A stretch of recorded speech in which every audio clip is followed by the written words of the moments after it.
যাবি? কয়জন? 3 জন। রুম কার? আরে আমার এসি রুম পছন্দ। এসি হোক আর নন এসি হোক, ঘামবিতে তোরা। তা কত? 2000 টাকা দেবে তুমি। ও কাছে দা, আর 500 বেশি দিস। ঠিক আছে চল। চল। বাসায় কে কে থাকেন? আমি একা। আপনার মা? কেমন থাকেন? আচ্ছা যাই হোক, চল শুরু হই। এখন না, পরে। সেটা আপনার ইচ্ছা, আমি কিন্তু আজান হওয়ার সাথে সাথে বেরো চলে যাবো। কিরে, আজকে কয়টা কাজ করলি? একটাও না। তুই? আমিও কোনো কাজ করতে পারি নাই রে। যাই তুই একটা পাইছি, শালারা সব ছেঁচড়ামি করে। শালাবদারা এমন কাস্টমার, এমন ভাবে টাকা পয়সা খেঁচাখিচি করে, নিজের মনে হয় যে ছিলা কলা। বাচ্চারা অল্প টাকা দিয়ে তাজা মাছ খাইতে চায়, বুঝতে পারছো? এই যাবি? কয়জন? একজন। মাসা কাকা কত? যা আবার গাড়ি আছে, গাড়িতে কাম সারনি। ওকে মানুষ বলা হয় না, গাড়ির মধ্যে কাম থাকতে আসছে।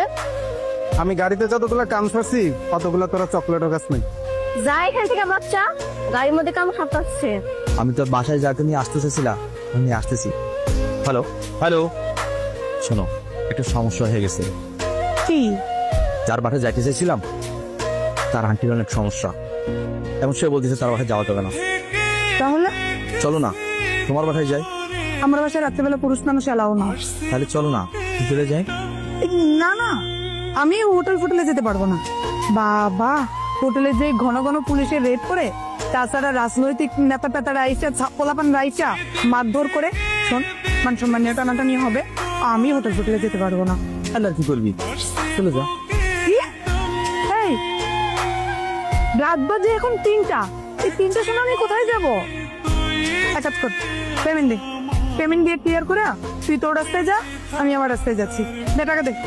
এই কিসের পেমেন্ট চাচ্ছিস তুই? কাজই তো করলাম না, আবার কিসের পেমেন্ট? আরে তুই কাজ করলি না করলি সেটা তো আমার দেখার দরকার নাই। তুই আমাকে আমার জায়গা থেকে এই পর্যন্ত নিয়ে আসছিস, আমার সময় নষ্ট করতে আসছিস। এখন গভীর রাত হয়ে গেছে, আমার টাকা দে।